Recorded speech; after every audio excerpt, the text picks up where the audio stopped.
13 سال ستایش داره فقط اونجا پخش میشه ولا غیر.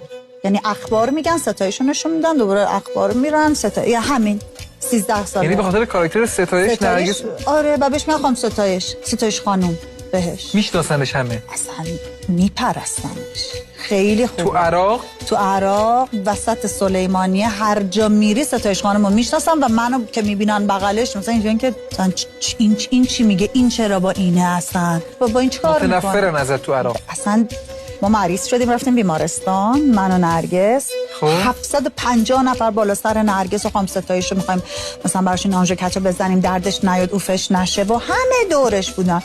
یه بعد فکر کنم کسی بود که واقعا اونجا رو تمیز میکرد، اومد و سرم زد. یه آقایی در طول مدتی که این سرم داشت وارد بدن من میشد میرفت، من اینجوری که من فکر کنم من دارم اشتباه میکنم، هیچ چشش اینجوری میکرد میرفت اینجوری.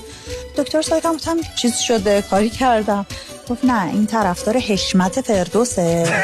اصلا ببین من چه بدبختم. و چون من حشمت و پولاشو خورده بودم با من تیری بود بعد 13 سال. دکتر بود.